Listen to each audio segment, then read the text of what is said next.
चलो और एक बेहतरीन क्वेश्चन यहाँ पे देखते हैं फ्रेंड, जेनेटिक्स का, जो बेसिकली मॉर्गन ने जो एक्सपेरिमेंट किया था फ्रूट फ्लाइज के ऊपर, उसका कॉन्सेप्चुअल क्वेश्चन है ये। देखो यहाँ पे, in a test cross involving F1 dihybrid flies, more parental type offspring were produced than the recombinant type offspring, this indicates that. अब देखो, पैरेंटल और नॉन पैरेंटल रिकॉम्बिनेशन, एक्चुअली जो रिकॉम्बिनेशन होते हैं फ्रेंड, वो होते हैं नॉन पैरेंटल, और वो लेस देन 50% होते हैं, और जो पैरेंटल रिकॉम्बिनेशन होते हैं वो मोर देन 50% आप में आते हैं।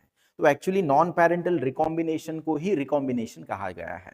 तो यहाँ पे आपको पूछा गया है कि हमने एक क्रॉस लिया और उस क्रॉस में पैरेंटल टाइप जो है वो ज्यादा आ चुके हैं और नॉन पैरेंटल कम है, मतलब एक्चुअल रिकॉम्बिनेशन कम है और पैरेंटल रिकॉम्बिनेशन उसमें ज्यादा दिखाई दे रहे हैं। तो इसका मतलब एक सिंपल सी बात है फ्रेंड, आपको यहाँ पे कॉन्सेप्चुअल थोड़ा सा लर्निंग की आवश्यकता है। मैं आपको पहले आपको कॉन्सेप्ट समझाता हूं यहाँ पे, और जो कॉन्सेप्ट है उसमें हम बात करेंगे। देखो, सबसे पहले तो आपको ध्यान में रखना है कि सपोज ये क्रोमोजोम है फ्रेंड, और इस क्रोमोजोम के ऊपर यहाँ पे एक ए नाम का जीन है और यहाँ पे एक बी नाम का जीन है। ओके, दोनों जीन है ऐसे, तो दोनों के बीच में एक फिजिकल एसोसिएशन होता है, और उसी फिजिकल एसोसिएशन को मॉर्गन ने नाम दिया था लिंकेज। क्या नाम दिया था? Linkage. That is a physical association between the jeans.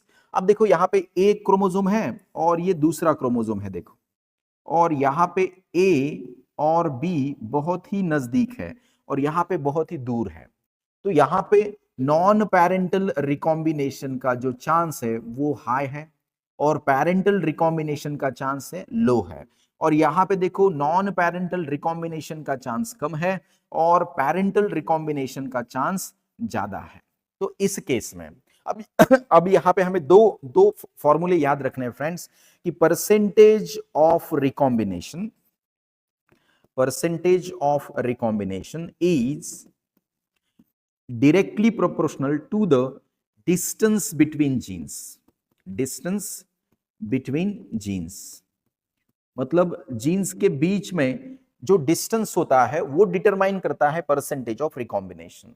यहां पे ध्यान दो, अब आप ही बताओ कि एक्स और वाई कंडीशन में कहां पे परसेंटेज ऑफ रिकॉम्बिनेशन ज्यादा हो सकता है, और एक्चुअली रिकॉम्बिनेशन मतलब नॉन पैरेंटल रिकॉम्बिनेशन किस केस में ज्यादा होगा? तो यहाँ पे डेफिनेटली एक्स कंडीशन में तो ज्यादा होगा और वाई कंडीशन में कम होगा, क्योंकि इनके बीच में फिजिकल एसोसिएशन ज्यादा है और इनका सेपरेट होने का चांस कम है।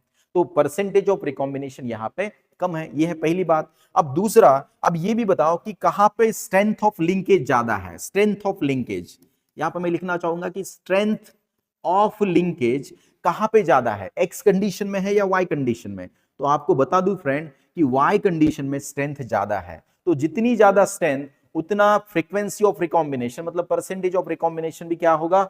कम होगा। मतलब strength of linkage is inversely proportional to the distance between jeans.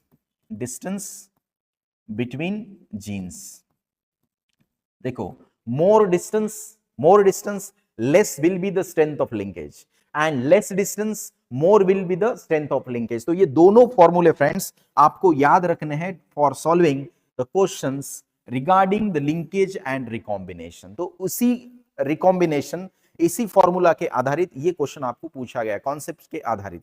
तो देखो यहाँ पे इसका जवाब क्या है वो ढूंढते हैं हम।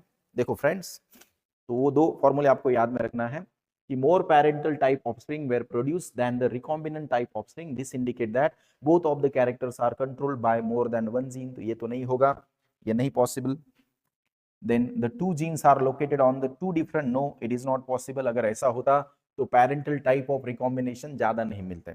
Then chromosome fail to separate during the meiosis. नहीं, ये भी नहीं हो सकता फ्रेंड। अगर वो सेपरेट ही नहीं होते, दैट क्रोमोजोम अगर सेपरेट नहीं होते तो बहुत बड़ा मतलब अलग होता, वहां पे सिंड्रोम बन पाता।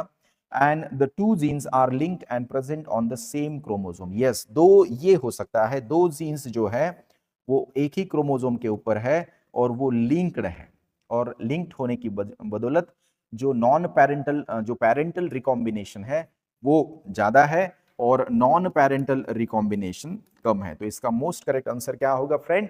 लास्ट होगा, जो कॉन्सेप्चुअली आपको यहाँ पे टेस्ट करता है कि आपको लिंकेज और रिकॉम्बिनेशन पता चला है या नहीं है। Thank you friends.